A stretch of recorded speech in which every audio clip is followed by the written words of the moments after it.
Eu procurei ter um pensamento muito positivo em relação a tudo que estava acontecendo comigo. Então, assim, eu não me lembro, acho que depois de 15 dias da cirurgia, já comecei o processo para fazer o congelamento de óvulos.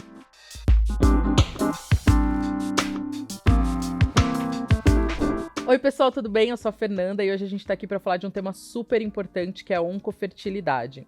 Para me ajudar nessa conversa, eu tô aqui com dois convidados super especiais, o Dr. Maurício Chein, que é especialista em reprodução assistida, diretor técnico e coordenador do Instituto Huntington. Obrigado, Dr. Maurício. Olá, Fernanda. Olá, Sabrina. Puxa, que prazer poder estar aqui nesse bate-papo hoje para falar de um tema tão importante, que é a preservação da fertilidade em mulheres que enfrentam o diagnóstico de câncer ainda em idade reprodutiva. E para complementar, a gente vai ter a experiência da Sabrina Parlatore, que é apresentadora e cantora, e veio aqui para dividir um pouquinho da sua experiência com a gente. Muito obrigada, Sabrina. Obrigada a você pelo convite, acho muito importante esse tema e eu vivi isso, então estou bem feliz em poder falar um pouco da minha história aqui. Que bom. E esse conteúdo só é possível graças ao nosso patrocinador, a Organon.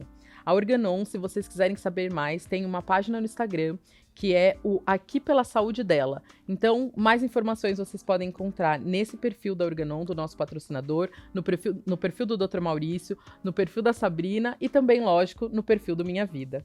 Então vamos lá, doutor. Acho que o principal para a gente falar sobre isso, porque quando o termo oncofertilidade, ele já une a questão da fertilidade com a oncologia. Mas afinal de contas, o que causa, qual é essa relação do câncer com a fertilidade?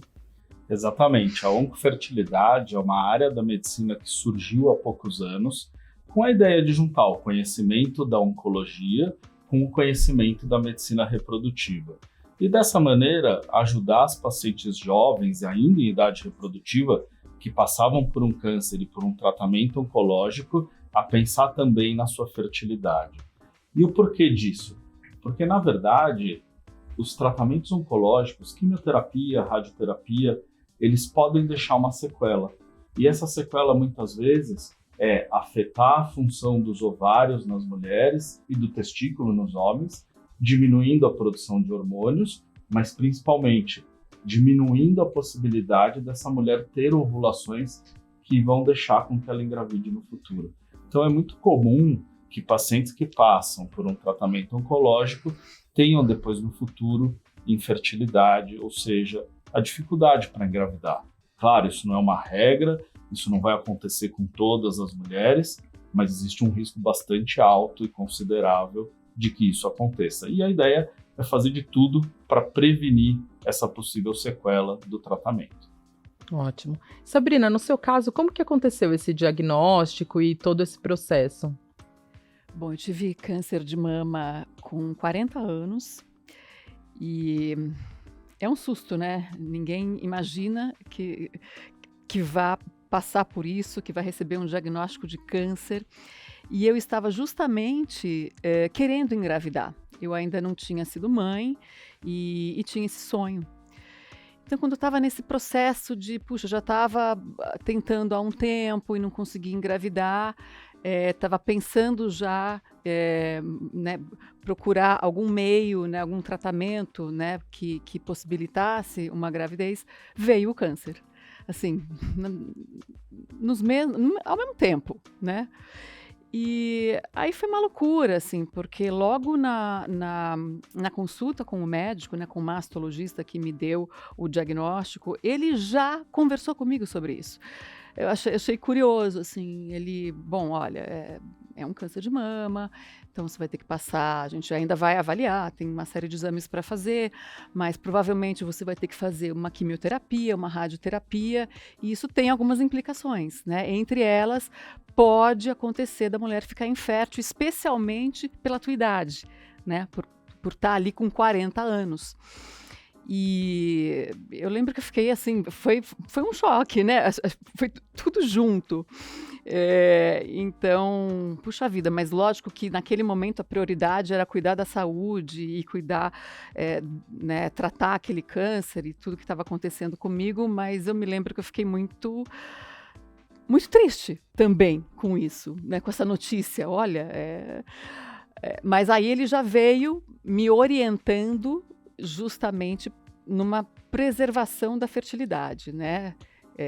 De alguns procedimentos que poderiam ser feitos para preservar essa fertilidade. Então, no seu caso, no momento do diagnóstico, ele já comentou sobre essa interferência na fertilidade, né? Mas, doutor Maurício, isso é comum? Como que normalmente acontece essa questão da relação do diagnóstico, falar de infertilidade? Como que é o dia a dia aí da maioria das pessoas? No caso da Sabrina, a orientação foi perfeita, né? E a gente faz muito dessa conscientização e fala sobre esse assunto para que, de fato, todas as mulheres que passem por um diagnóstico como câncer de mama possam receber a mesma orientação. Porque a ideia é que a mulher tenha a informação para que, com a informação, ela possa tomar uma decisão. O problema de não ter a informação é que você não tem a opção de ter algum tipo de decisão em relação à fertilidade. Exatamente. Eu me lembro que, ao mesmo tempo que eu fiquei triste de imaginar que eu iria ficar infértil pelo tratamento, eu fiquei feliz. Eu falei, nossa, o médico tá pensando, né? Eu lá, com os meus filhos, com os meus netos. Então, quer dizer que tá tudo bem, né? Que vai dar tudo eu vou ter um certo. futuro, né? É exatamente isso. Tem essa mistura, né, do choque com a informação, mas pensar no futuro também deve ajudar no tratamento, né? Porque senão fica naquela visão muito de curto prazo e é mais complicado. Bom, e doutor, são só os tumores ginecológicos que podem ter essa interferência na fertilidade? Não, na verdade não. Embora a gente associe muito, claro, os tumores ginecológicos com o aparelho reprodutivo e, de fato, eles atingem diretamente o aparelho reprodutivo, qualquer tipo de câncer que vá ser tratado com quimioterapia, que é um tratamento sistêmico, ou com radioterapia na região pélvica, pode provocar infertilidade. Porque o que acontece é que esses tratamentos, eles atingem as células tumorais, esse é o objetivo, mas eles não são assim tão específicos. Então eles atingem também algumas células saudáveis mais sensíveis. E dentro dessas células estão as células do ovário que produzem os óvulos. São células muito sensíveis e, portanto, elas acabam tendo uma deficiência, uma depressão depois do tratamento quimioterápico. Entendi. E existe algum fator de risco, alguma questão que pode aumentar as chances dessa interferência ou não dá muito para se saber? Não, sim, na verdade isso é super individual. Não é toda mulher que vai fazer um tratamento oncológico que vai ficar infértil. Mas, na verdade, a chance de infertilidade ela aumenta.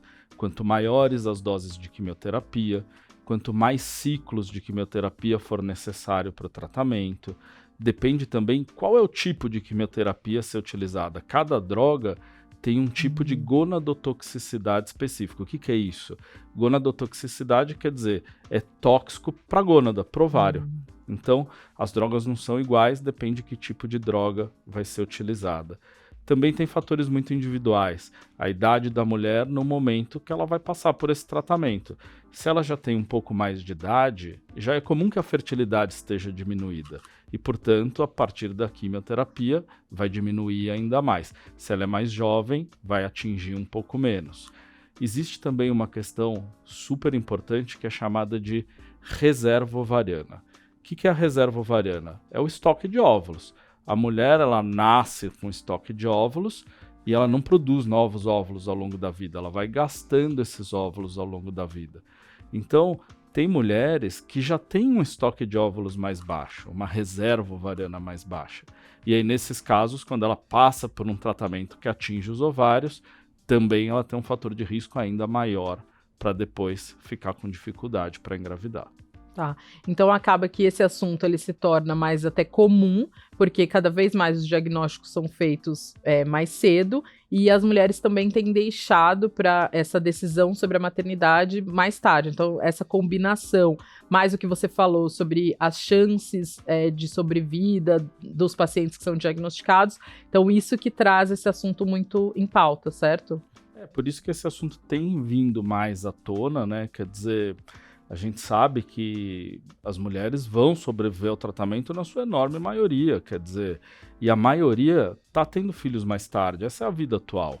Então, muitas vezes ela ainda não engravidou e ela vai querer engravidar depois. Então, é daí que vem, de fato, aumentando cada vez mais não só o número de tratamentos de preservação da fertilidade, mas essa conscientização da importância de se falar disso. Aqui no Minha Vida a gente trabalha muito com informação, né? Então é isso. A gente acredita que quanto mais informação, a opção, saber das coisas, alinhamento de expectativa, acho que é muito importante, né? O paciente cada vez mais gosta de ter informação e cada vez mais fica empoderado com isso, né, Sabrina? No seu caso, que outras dúvidas ou até mesmo sobre isso você teve nesse começo? Nossa, dúvidas sobre tudo. Eu sou o tipo de paciente que gosta de saber de tudo. Tudo que vai acontecer comigo. Então eu pergunto. Eu sei nome de tudo, de todas as drogas que eu tomei, dos tratamentos, tudo. E porque eu acho que é muito importante. Quando a gente tem informação, a gente fica com mais poder mesmo sobre o que está acontecendo com a gente fica mais esclarecido e fica mais tranquilo, né? Eu, pelo menos, fico. E os médicos, na época, assim, foram muito bacanas, sabe? Se mostraram muito disponíveis. Então, olha, qualquer coisa, pode me ligar, pode me mandar uma mensagem, e sempre respondiam. Então, saber que eu ia obter a informação que eu quisesse, com facilidade, isso me deixava mais tranquila, sabe? E é super importante. E eu sinto que as pessoas, e que os médicos também estão querendo falar mais, contar mais, esclarecer mais sobre as coisas, né? Justamente, eu acho que é isso, é essa comunicação mais rápida e fácil entre médico e paciente, acho que torna tudo muito melhor. Porque o tratamento depende dos dois lados, né? O médico faz uma orientação e depende do paciente poder seguir. Enquanto mais confiante ele tiver naquele tratamento, mais ele vai conseguir seguir exatamente a orientação do especialista, né? Até porque o senhor estava comentando, né? Essa realidade também da preservação da fertilidade é um assunto que está sendo discutido não só no Brasil, mas em outros países. As taxas ainda não são, né? E nem vão ser de 100%. Você pode falar um pouquinho sobre isso, questão de acesso ao tratamento, e até se o senhor já quiser falar sobre as opções que essa mulher tem, esse casal, enfim, vai ter para preservar a fertilidade. Hoje o que a gente vê é que não é um problema só do Brasil a questão de falta de informação a respeito de que o tratamento do câncer pode levar à infertilidade, bem como a falta de informação de que existem métodos de preservação da fertilidade para quem passa por um tratamento oncológico. Essa é uma questão global, né? E a gente vê que tem muitas dificuldades para o encaminhamento dessas mulheres para o especialista em fertilidade, porque, de fato, para o oncologista que está ali dando aquele diagnóstico, isso é secundário naquele momento, quer dizer, a mulher quer saber se ela vai ficar curada, ela quer saber o que vai acontecer ali de imediato, é muita informação, é difícil introduzir uma conversa sobre fertilidade futura. Muitas vezes isso muda o planejamento do tratamento oncológico, talvez você precise adiar alguns dias em algum tipo de tratamento para fazer, por exemplo, um congelamento de óvulos. A gente sabe também, isso é verdade, tem que ser dito, o acesso à preservação da fertilidade, o acesso a tratamentos de reprodução assistida, ele não está assim universal e para todos. A gente sabe ainda hoje são tratamentos caros, não estão disponíveis em qualquer lugar, você precisa de fato de centros de muita expertise. Então tem as dificuldades, né? Do lado da paciente também tem as dificuldades de decisão. Poxa, a paciente está ali naquele turbilhão de coisas e vou congelar meus óvulos, né? No meio do tratamento do câncer. É difícil tomar essa decisão. Muitas vezes ela não tem um parceiro naquele momento, ela nem sabe se vai querer ser mãe um dia. Ela não se preparou para aquilo, nem com informação, nem financeiramente. É muito diferente para a gente que atende uma paciente com dificuldade de engravidar e que já sabe tudo sobre o assunto, já pesquisou, já foi no Minha Vida, já foi no Google, ela vem preparada. A paciente com diagnóstico de câncer, ela vem, ela não sabe nem o que ela está fazendo ali. Aquilo é uma página em branco para ela. Ela segue o que você está falando porque ela confia, mas ela não entende ainda aquele assunto. Aquilo vai vindo aos poucos depois.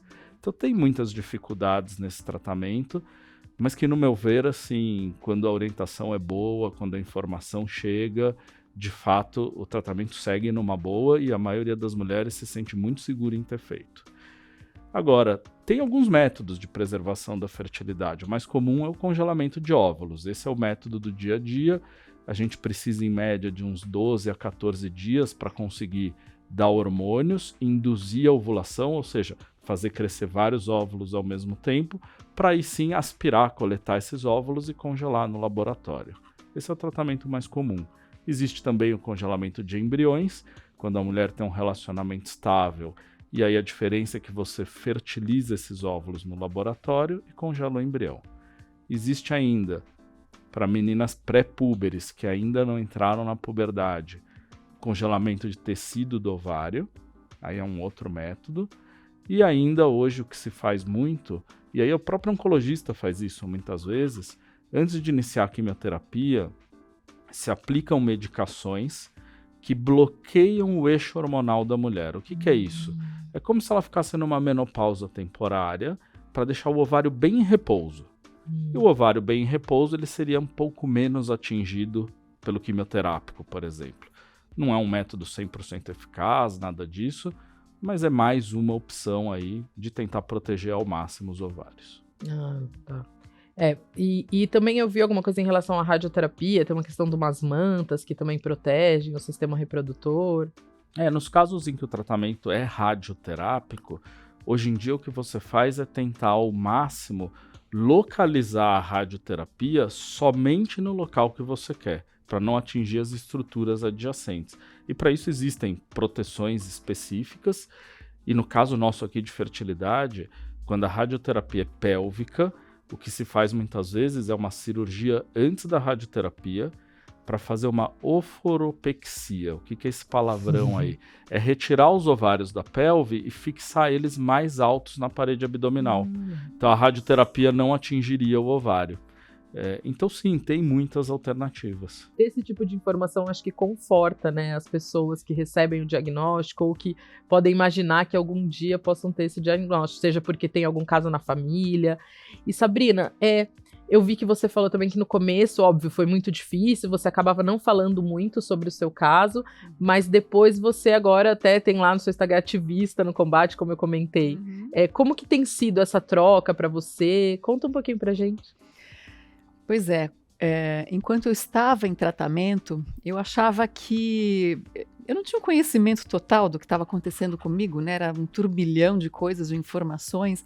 Eu achava que era algo muito particular e que eu não iria dividir com o público aquilo, né? Uma doença, estou tratando, enfim. Ninguém soube, né? Só familiares, amigos próximos. Só que durante o tratamento aconteceu algo muito interessante e impactante. Eu comecei a sentir necessidade de conversar com outras mulheres que estivessem passando pela mesma situação que eu. Eu falei, será que, né, isso que eu estou sentindo, só eu sinto? Deixa eu perguntar. E eu comecei a me corresponder com mulheres, principalmente pelas redes sociais, com mulheres que estavam passando pelo câncer de mama ou que tinham passado, tanto aqui no Brasil quanto em outros países, né? Hoje, pelas redes sociais, a gente consegue acesso, né, em todos os lugares. E eu comecei a perceber que aquela troca de experiências era muito rica, assim, me ajudava, eu sentia que eu era ajudada, que eu ajudava. Aí eu percebi o quão poderosa era essa troca e importante, né? Importante espalhar informação.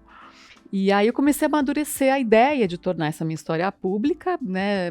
Já que eu sou uma pessoa conhecida da mídia, eu falei, puxa, eu acho que eu posso ser uma voz importante. E aí depois que todo o tratamento aconteceu, né, 1 ano depois, eu contei e foi realmente uma repercussão enorme, né?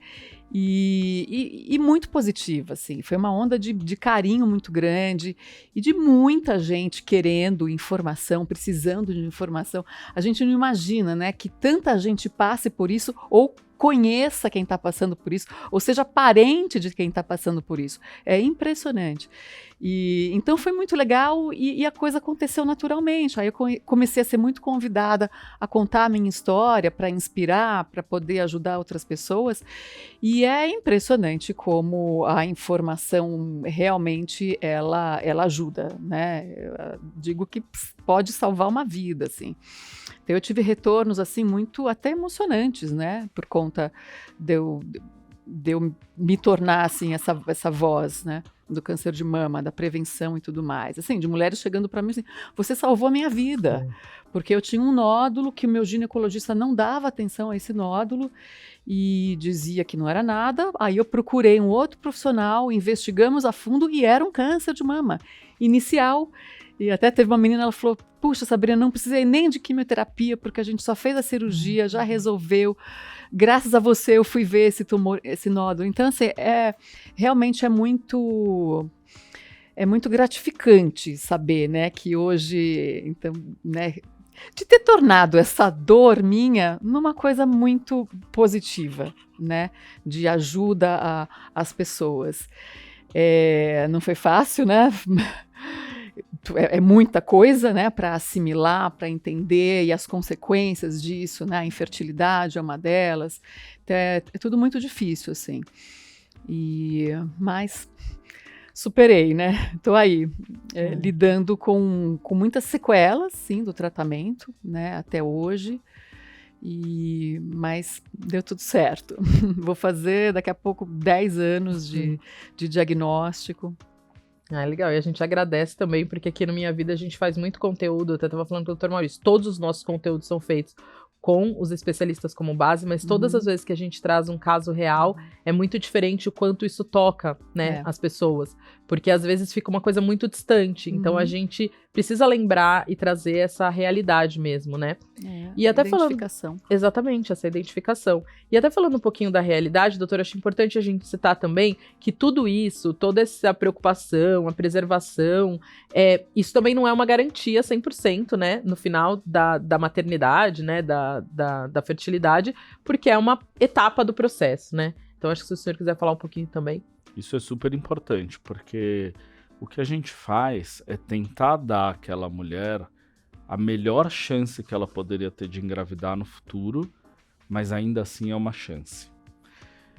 E é muito importante essa transparência, porque muitas vezes não dá certo.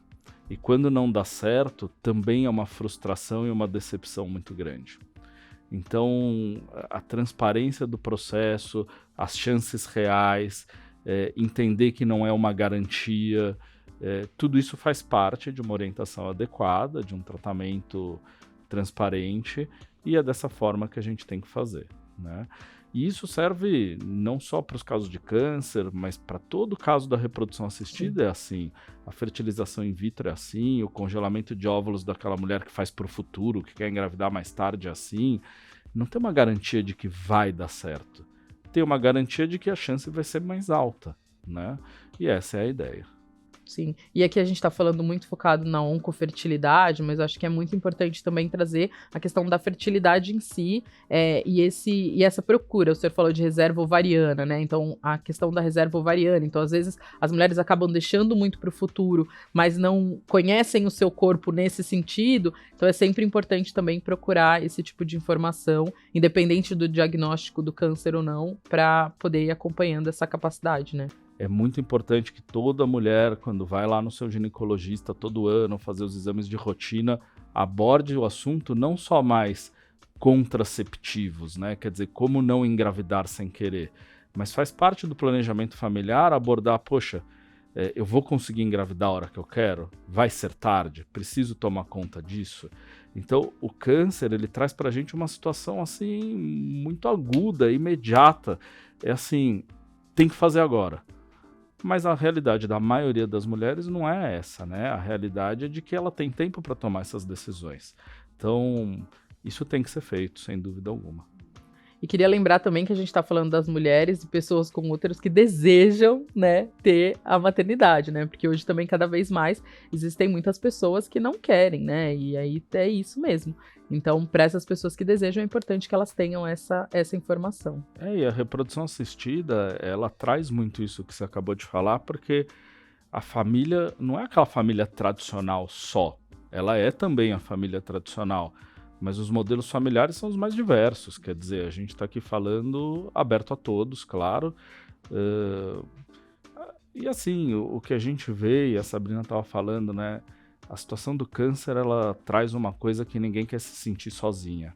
A hora que você vê que não está sozinha e que tem outras pessoas que torcem por você, que passaram pela mesma coisa e que estão no mesmo tratamento, isso ajuda, né? Dá força. E por isso que eu acho que é tão importante essas conversas e a gente difundir tudo isso. Quanto mais as pessoas souberem de tudo isso, mais pessoas vão ter acesso à informação e mais a gente vai conseguir, talvez, pôr dentro do atendimento multidisciplinar do câncer o assunto fertilidade. Sim.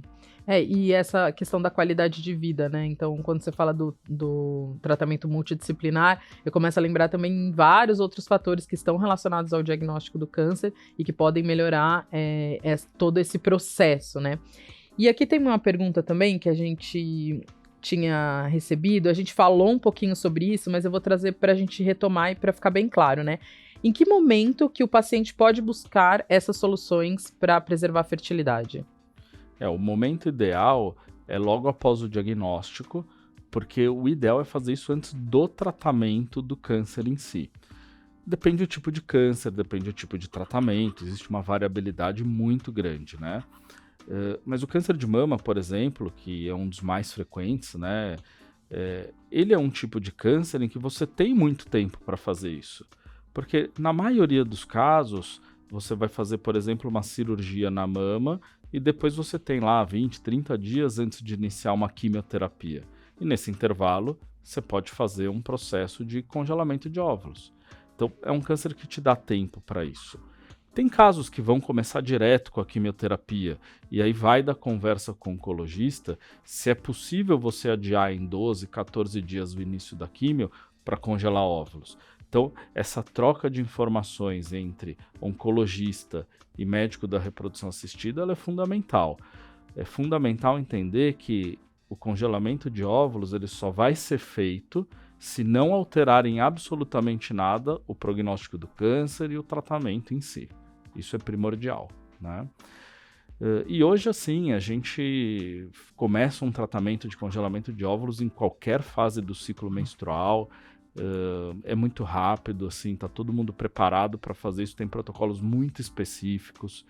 Quando a gente atende uma paciente com câncer de mama, né, e a gente diz para ela, olha, nós vamos te dar hormônios para induzir sua ovulação. Nossa, falou a palavra hormônios, né, Sabrina, já não quero mais, né? E na verdade os protocolos são bastante específicos, os hormônios que a gente usa não são hormônios que tenham receptores na mama, se usam técnicas específicas para que a mulher não aumente o seu nível estrogênico. Então hoje a gente já tem muitos estudos de longo prazo mostrando que é muito seguro esses tratamentos de preservação da fertilidade e que eles podem ser feitos, inclusive em pacientes que têm um câncer hormônio dependente, como é o de mama. Tem uma dúvida aqui também que a gente falou. Qual foi o especialista específico, né? O senhor é especialista em reprodução assistida, mas dentro do processo ali, qual especialista que a mulher pode procurar? Como que é o melhor jeito da mulher fazer isso? O início da informação, ela deveria vir sempre dos primeiros profissionais de saúde que a atendem. Mastologista, oncologista, quer dizer, aquele médico que fez o diagnóstico. Aquele deve ser o primeiro a tocar no assunto, né? E muitas vezes não precisa ser o médico, dependendo do tipo de estrutura em que essa mulher está sendo atendida, pode ser uma enfermeira, pode ser uma outra pessoa que dê essa orientação. Mas à medida que existe um interesse em saber mais a respeito disso, existe um interesse em ver como está a sua fertilidade ou entender o que esse tratamento pode fazer com você, porque isso é muito individual. Aí sim, essa paciente deveria ser encaminhada para um centro de reprodução assistida, uma clínica de reprodução humana, para que pudesse ter aí sim a visão do especialista sobre o caso dela. Como é que vai ser para ela aquele tipo de tratamento que ela vai fazer e qual o melhor método para mitigar, para diminuir as chances dela ficar infértil. Eu acho que vale a gente falar se existe algum risco para a mulher que decide fazer esse tratamento de preservação da fertilidade em relação ao tratamento. Tem alguma relação, algum risco, alguma preocupação adicional? Não, na verdade, os tratamentos são absolutamente seguros e só vão ser realizados se não houver um risco de atrapalhar o tratamento do câncer. Uma vez que exista um risco identificável, não estaria nem indicado fazer algum método de preservação. Claro, existem casos muito delicados, existem alguns tipos de câncer onde a pessoa está realmente doente, alguns tipos de leucemia, onde existem muitas alterações de saúde e é até às vezes arriscado naquele momento querer fazer alguma coisa. Então tudo tem que ser analisado de forma bastante individual, não dá para generalizar, mas na maioria dos casos é muito possível e muito seguro fazer os métodos de preservação. Ô Sabrina, em um momento tão difícil, como que foi para você, depois de receber todas essas informações, tomar essa decisão? Pois é, eu fiquei assim, contente com a possibilidade, né, de preservar a minha fertilidade de alguma forma. A gente não sabia ainda como seria isso, né, o que se iria conseguir. Eu já estava com 40 anos e eu tive que tomar essa decisão muito rapidamente porque tinha uma certa pressa. O meu protocolo de tratamento do câncer começou pela cirurgia, e depois, então, eu iria fazer a quimioterapia e depois a rádio. Então, esse tratamento de fertilidade, de preservação de fertilidade, teria que ser feito entre a cirurgia e a quimioterapia, e o início da quimioterapia.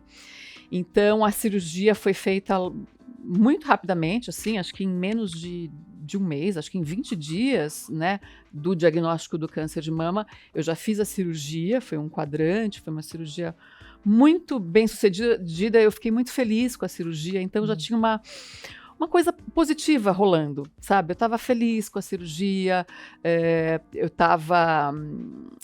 eu não fiquei, assim, muito abalada, no sentido de que eu acho que eu procurei ter um pensamento muito positivo em relação a tudo que estava acontecendo comigo. Eu procurei solucionar aquele problema. Então, optar e já decidir não foi não foi um problema para mim. Eu falei, tudo bem, tem que ser rápido, vamos fazer rápido, então, esse congelamento. Então, assim, eu não me lembro, acho que depois de 15 dias da cirurgia, já comecei o processo para fazer o congelamento de óvulos, assim, tudo muito rápido. E aí acho que são 15 dias, alguma coisa assim, não me lembro, e aí já fez a retirada dos óvulos. Só que não deu certo, né? Houve um congelamento, mas depois, quando foi, enfim, tentar reaver essa história, não tinha dado certo, porque foram retirados, assim, muito poucos óvulos, eu não me lembro, mas foi uma retirada muito baixa, porque eu já sabia que eu tinha uma baixa reserva ovariana. Porque antes de saber do câncer, eu estava tentando engravidar e já estava fazendo alguns exames, e esse exame de saber dessa reserva tinha sido feito, e realmente a minha reserva estava muito baixa. E com 40 anos, a qualidade do óvulo já não é muito boa, né? A qualidade vai caindo depois dos 35 anos, se eu não me engano. Então, enfim, eu acho que esses fatores todos fizeram com que não desse certo para mim usar esses óvulos depois. Então, lógico, eu fiquei muito decepcionada, muito triste, e na época eu estava com meu primeiro marido, e é uma tristeza, né? É uma decepção, e enfim, mas depois a gente vai se adaptando, né, às realidades, né, que vão chegando pra gente, e hoje eu sou ok com essa história. E acho que hoje, assim, eu tô confortável com essa ideia de que eu não serei mãe. Eu não tô mais com a vontade que eu estava com 40 anos. Não sei se alguma coisa pode mudar daqui a um tempo, porque existem outras alternativas, né? Ou a adoção ou a ovodoação, né? Que é o que se fala bastante sobre atualmente. Mas, enfim, eu acho que eu não vou ser mãe, mas tudo bem também. Mas se algum dia mudar, a gente está em constante evolução e mudança, né? Não sei. O importante é ter essa opção, né? Então, acho que lá no começo você teve essa opção, então é muito importante, né? A gente ter esse pequeno controle. E na época, como eu tinha esse pouco tempo entre a cirurgia e a quimioterapia, eu só tive a chance de fazer uma retirada de óvulos. Só um ciclo de tratamento. Se eu tivesse tido a oportunidade de fazer outros para ter uma maior quantidade de óvulos, porque isso interfere, né, no sucesso. Isso interfere. Nossa, você falou Quantidade, tanta coisa qualidade. importante agora, Sabrina, assim, contando a sua história, eu fui escutando, né? A gente tinha conversado, né, de quais fatores, por exemplo, que podem ajudar a ter um resultado positivo ou podem não ajudar, né?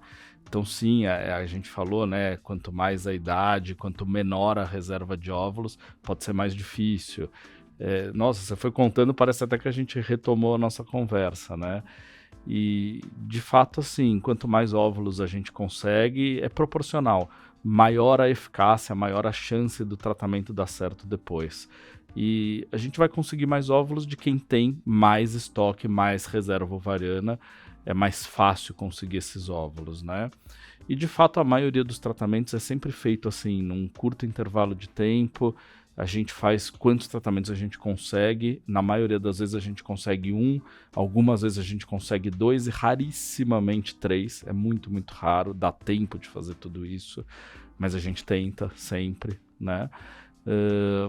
E assim, o que a gente vê é que é muito, muito importante para quem quer fazer esse tipo de preservação, que também tenha em mente que, olha, naquele momento, o que eu pude, eu fiz. Né? Exatamente. Independente do resultado depois, claro, a gente só quer resultado positivo, mas nem sempre ele vem.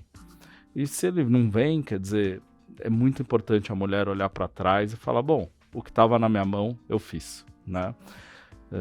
Agora, quando a gente fala do tratamento, né, congelamento de óvulos, o congelamento de óvulos, de fato, a gente demora uns 12, 14 dias para fazer esse tratamento, porque a mulher chega na clínica, ela é avaliada, a gente faz ultrassom, entende como estão os óvulos dela, começa a aplicar aqueles hormônios, são aqueles hormônios injetáveis, para induzir a ovulação, fazer crescer vários óvulos ao mesmo tempo. Esse processo demora em média 10 dias. Durante esses 10 dias, tem aquelas idas à clínica para fazer ultrassom, entender o crescimento dos óvulos, ajustar as doses de hormônio. Cresceu os óvulos, a gente vai marcar na clínica a aspiração, a coleta desses óvulos. Coletou os óvulos, vamos congelar. Opa, tá bom, não tá bom, dá tempo de fazer de novo? Não dá, é muito dinâmico, né? O tratamento é muito dinâmico. Mas no geral dura 2 semanas. O tratamento, ele no geral é seguro, mas como tudo que a gente faz em medicina, podem ter efeitos colaterais. Né? Algumas mulheres podem ficar um pouco mais inchadas, podem sentir algum tipo de enjoo. É raro ter algum evento adverso mais grave, mas como tudo que a gente faz pode acontecer, o importante é individualizar, só fazer esses tratamentos em casos selecionados, onde a gente sabe que está indicado fazer isso, onde o oncologista está a par e a gente pode fazer sem atrapalhar o tratamento do câncer. Sim.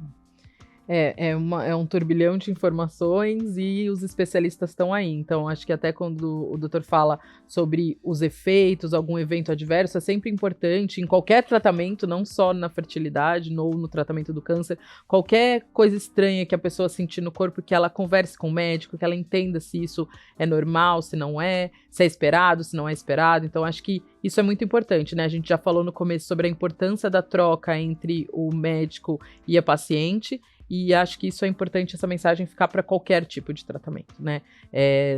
Assim como a gente usa os especialistas para fazer o nosso conteúdo, o tratamento precisa ser essa troca. Para encerrar, a gente falou muito sobre o quanto é doloroso, sobre como isso muda, né, a vida a partir do diagnóstico. Esses impactos, como que são esses impactos psicológicos, né? Na equipe multidisciplinar, tem especialistas que cuidam disso? Como que foi no seu caso? Como, doutor, que isso acontece de forma geral? Bom, quando eu passei, né, pelo tratamento de químio, existia uma equipe multidisciplinar, tinha psicóloga, especialista em oncologia, nutricionista, acho super importante, assim. E eu fui muito acolhida no lugar onde eu me tratei, e isso fez muita diferença, assim.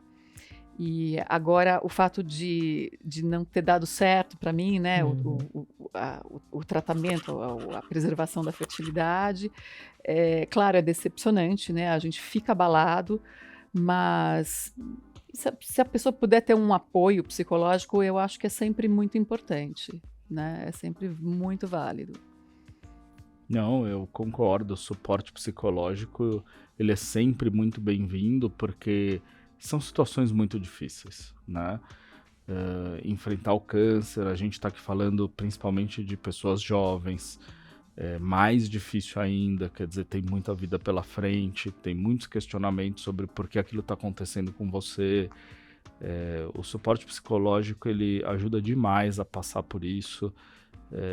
Independente da fertilidade, o câncer traz isso, a perda da fertilidade traz isso, tem mais um monte de coisas que envolvem o câncer. Eu acho que o suporte psicológico é essencial nesses casos, a equipe multidisciplinar é essencial nesses casos. Quando existe de fato um tratamento oncológico feito dessa maneira, com profissionais diversos, é mais fácil passar por tudo isso. Pelas adversidades da vida, a gente acaba aprendendo que nem tudo é controlável, né? Você veja, antes de eu ser diagnosticada com câncer de mama, eu estava achando que eu ia ser mãe, eu estava ali começando um processo de ver um tratamento para engravidar e tudo mais, de repente, para tudo. Não, agora é isso aqui. Então, assim, e hoje eu estou muito feliz, assim, com a minha vida, sabe? Apesar de não ter sido mãe, apesar das coisas não terem acontecido da forma com que eu achei que fossem acontecer. E hoje eu sou feliz em poder alertar as mulheres sobre a importância de se cuidar, a importância da prevenção, do diagnóstico precoce do câncer de mama. E é isso, né? A vida, a gente é um eterno aprendizado, assim. A gente vai se adaptando, a gente vai aprendendo, a gente vai entendendo, né? E aceitando muita coisa. Eu acho que o que mais eu fiz nesse período meu foi aceitar, né? Eu aceitei que eu tive câncer de mama, graças a Deus deu tudo certo, né? Eu consegui diagnosticar um tumor ainda no início. Eu aceitei que eu não pude ser mãe, naturalmente, e tá tudo bem, sabe? Eu acho que é isso. A gente tem que entender que a vida nos traz, assim, às vezes, o inesperado, né? E muito importante a própria sociedade, né? Porque antigamente as mulheres eram praticamente obrigadas a seguirem com a maternidade. Hoje existe essa opção e toda essa discussão, né? Sim. Então eu acho realmente que é muito importante. Ficou faltando uma coisinha que, a hora que você estava falando, eu lembrei. Doutor, depois do tratamento, quando a mulher opta por fazer essa preservação da fertilidade, tem um tempo que ela precisa esperar para poder usar, para poder tentar engravidar? Como que funciona essa relação também? Ou o tratamento do câncer com uma gravidez natural? Tem um tempo sim. Na verdade, quem determina esse tempo, muitas vezes, é a equipe de oncologia, porque cada tipo de câncer e cada tipo de tratamento requer um tempo de intervalo, vamos dizer assim, até uma possível gravidez. Precisa existir um tempo de segurança, vamos dizer assim, de que o câncer não vai voltar, não vai tomar recorrência, não vai precisar de um novo tratamento. Então você não pode engravidar imediatamente após o tratamento de um câncer. Não tem uma regra geral, tem que ser avaliado caso a caso. Mas o câncer de mama, por exemplo, é um câncer que muitas vezes demora anos para você poder engravidar. Porque muitas mulheres têm um câncer de mama, um tipo de câncer de mama que a gente diz que tem receptores hormonais positivos, receptores de estrogênio, de progesterona. E depois que você faz todo esse tratamento de químio, rádio, muitas vezes a mulher precisa ficar tomando um comprimido todo dia, é um tipo de hormonioterapia, vamos dizer assim, para proteger a mama. E isso pode ser feito por 2, 3, 5, 10 anos. Hoje já tem muitos esquemas onde você toma alguns anos, para, engravida, volta.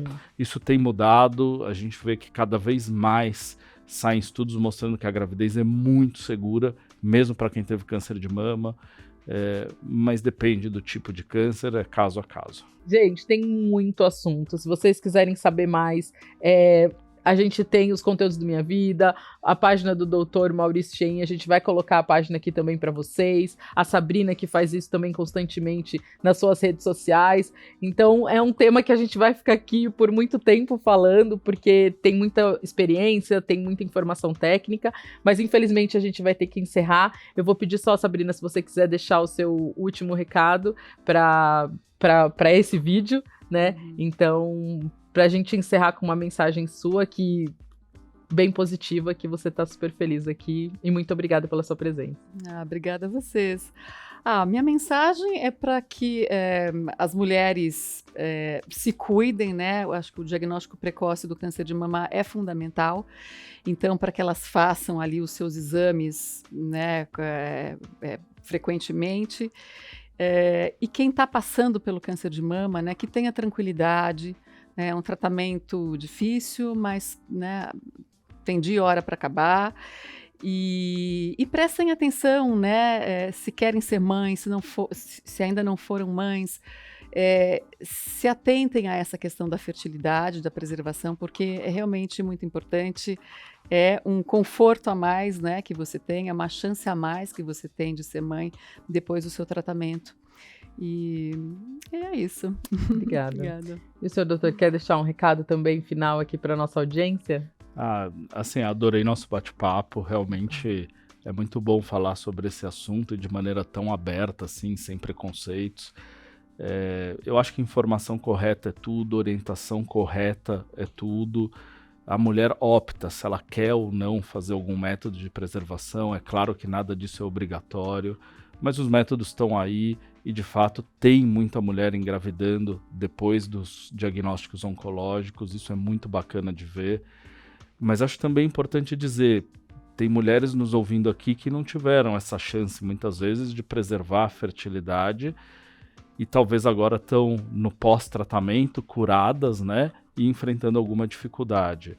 Então, também é importante dizer que para aquelas mulheres que não tiveram tempo de preservar a fertilidade, é importante manter um acompanhamento com o especialista em reprodução assistida. Porque muitas vezes é possível, por exemplo, depois que acaba a quimioterapia, 6 meses depois, por exemplo, de repente ainda dá para congelar óvulo, de repente ainda dá para congelar embrião, não é mais o momento ideal, mas ainda é possível. Se nada disso é mais possível, aconteceu uma menopausa, a reserva ovariana está muito baixa, sim, existem os tratamentos de fertilização in vitro através da ovodoação. É lindo isso, né? Isso envolve muito amor.